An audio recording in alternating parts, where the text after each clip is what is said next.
Bienvenue à tous pour cette nouvelle émission de À l'affiche 100% littérature.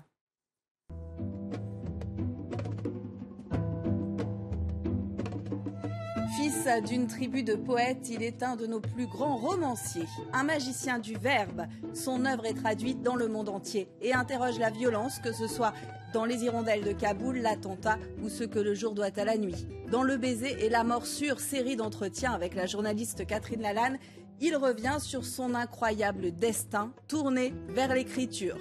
Mon invité, c'est Yasmina Khadra.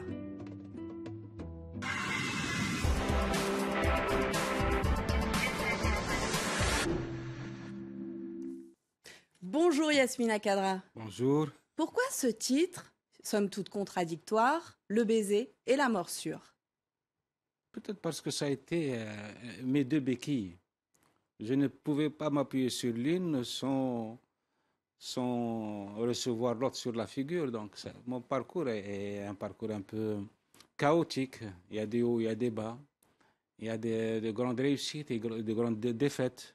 Il y a beaucoup de générosité et beaucoup d'ingratitude. Donc il y a beaucoup de choses qui font que d'un seul coup, je ne sais plus si lorsqu'on m'embrasse, on me mord ou vice-versa. Alors ce livre, il commence par votre enfance et il y a eu des souffrances, Yasmina Khadra, dans votre enfance. À 9 ans, c'est votre mot dans le récit, vous êtes kidnappée par votre père qui ne vivait pas à la maison et qui vous impose une école militaire, l'école des cadets. En quoi cela a-t-il forgé votre identité d'écrivain ? Je ne sais pas si c'est cette expérience-là qui a forgé quoi que ce soit en moi. Je pense que je suis né pour écrire. Déjà, j'ai commencé à écrire avant d'être à l'école des cadets. Quand j'étais tout petit, j'écrivais, j'étais le parolier de ma fratrie.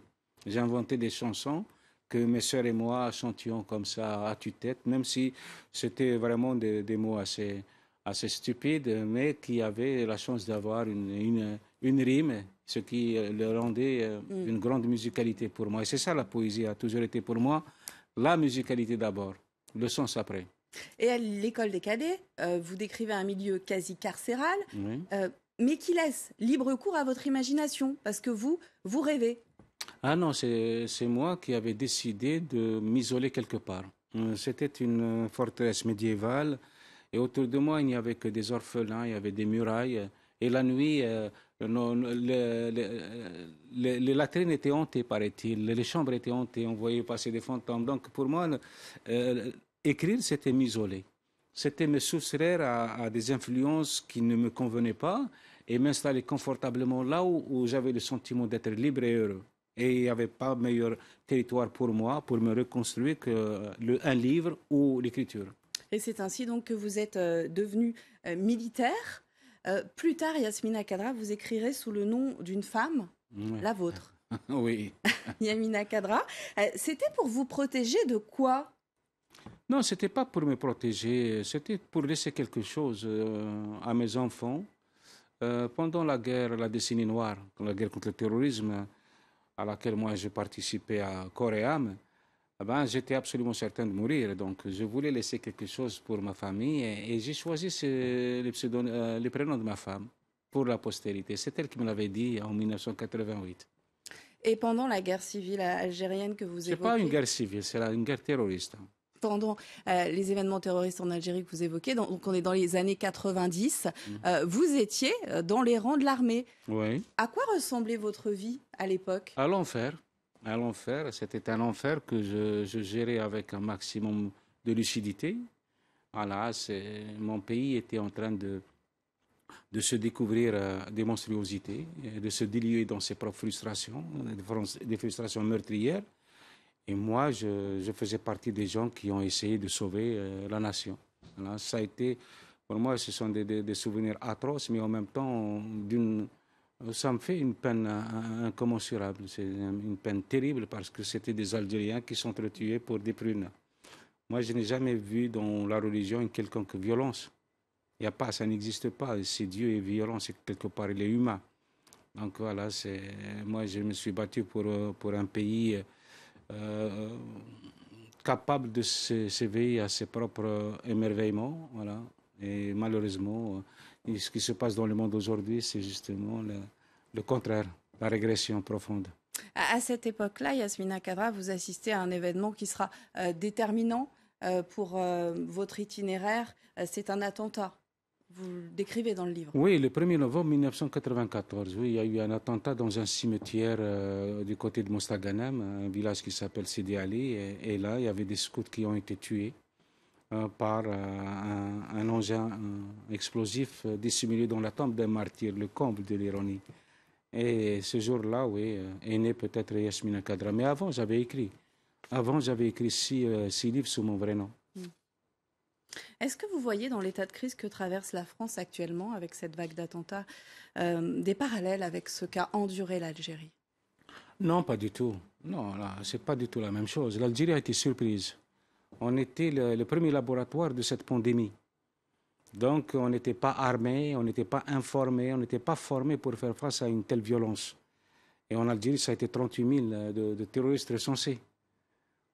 La France et les autres pays savent par où l'Algérie est passée. C'est pour ça qu'ils sont mieux armés et beaucoup plus vigilants.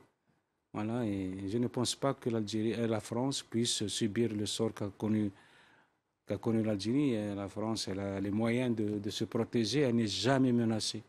Elle est de temps en temps chahutée par quelques attentats abominables.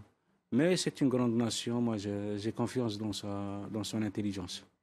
Sans doute, Yasmina Khadra, parce que vos personnages semblent vivants quand on les lit, sans doute parce que votre écriture est tellement visuelle. Nombre de vos œuvres ont été adaptées au cinéma.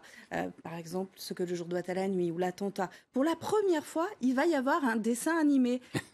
Sortie prévue 2019, Les Hirondelles de Kaboul, de Zabou Breitman et Eléa Gobé-Mevelek. Vous pensiez que cette œuvre qui dépeint Kaboul sous le joug taliban pouvait aussi s'adresser à des enfants?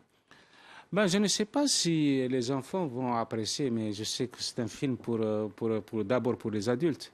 Moi, j'ai vu le pilote, ils ont fait un travail exceptionnel. Je pense qu'ils vont toucher un large public et être récompensés de leurs efforts. Voilà, et puis, c'est toujours d'actualité. On est face à la barbarie, et la barbarie commence par la négation de la femme.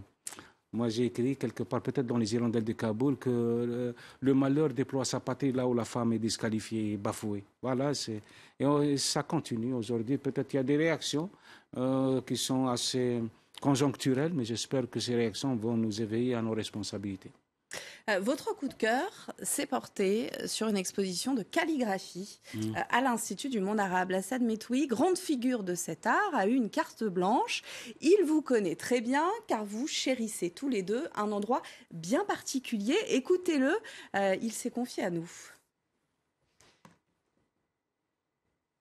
Tous les deux, nous sommes des enfants des déserts. On a un rapport direct. Moi, je suis né au bord des déserts. Mon enfance liée au désert, Yasmina, vraiment, elle a un rencontre avec le désert, elle est très, très profonde. Et lui, c'est un philosophe des déserts et des mots. En fait, il jongle avec les mots. Il y a quelque chose de très puissant chez lui. Il est amoureux. Et chaque fois, je dis l'amour qu'il le porte pour qui? Il m'a dit pour la langue française. Il m'a dit la langue française, elle m'a sauvé. Alors, il dit deux choses, là, Hassan Metoui. Il dit que le désert, c'est un élément extrêmement important dans votre vie, et dans votre livre, vous racontez que justement vous partez en retraite dans le désert, et puis il dit aussi votre amour de la langue française. Oui, j'ai fait aussi de la poésie en langue arabe, mais c'est une poésie qui n'est pas assez puissante, qui n'a pas les moyens de ses ambitions. Donc, la langue française, pour moi, c'est une belle rencontre. Voilà, je n'ai pas étudié la langue française, je l'ai, mais je l'ai répété 1000 fois. Et c'est ça qui peut-être me donne la force d'aller le plus loin possible avec elle. Je n'ai pas peur quand je suis avec cette langue. Et alors, en quoi le désert vous inspire? Regardez-le. Il nous parle de notre finitude. Il est en train de nous dire ah, mais c'est quoi votre vie? C'est à peine un claquement des doigts. Essayez de faire quelque chose de ce claquement des doigts. Restez dans la musicalité, restez dans vos rêves, vivez pleinement votre vie. Voilà ce qu'il nous dit. Regardez ce que le temps a fait de moi. Avant, j'étais des prairies, j'étais des jungles, il y avait des cascades partout, il y avait des fleuves rugissants qui me parcouraient de partout. Et regardez ce que le temps a fait de moi. Une nudité absolue, une désolation. Mais dans cette désolation, il faudrait dire notre chance à nous d'exister et de pouvoir faire quelque chose de notre vie. Et alors, comment vous vivez concrètement dans ce refuge. Vous êtes très loin des hommes à ce moment-là, hein, 300 kilomètres de tout village habité, je crois. Oui, mais j'y vais pas régulièrement. J'y vais lorsque je suis vraiment au bout du rouleau. Voilà, quand je commence à perdre confiance dans l'espèce humaine, ben, j'y vais là-bas et je me réconcilie avec mes convictions. Et je me dis toujours que ce sont les épreuves qui forgent les convictions. Vous vous sentez plus proche du monde des hommes ou du monde de la nature, finalement? Non, des hommes. Des hommes, parce que ce sont mes absents. Beaucoup de gens pensent que lorsqu'on on s'isole dans le désert, on est seul. C'est faux. On est avec ses absents, on est avec ses fantômes, on est avec les gens qu'on a perdus de vue. Voilà, on est avec ses enfants, sa famille. Et c'est là où l'on prend conscience de ce qui est précieux, de ce de ce qui pourrait nous nourrir davantage et nous permettre d'avancer dans la vie. Merci infiniment, Yasmina Khadra. C'est moi, merci. Merci beaucoup d'avoir répondu à notre invitation. C'est déjà la fin de cette émission. Vous pouvez la retrouver sur nos réseaux sociaux, france24.com et évidemment Facebook, Instagram et Twitter. On se quitte avec des images de la carte blanche de l'Assad Metoui à l'Institut du monde arabe. À très vite.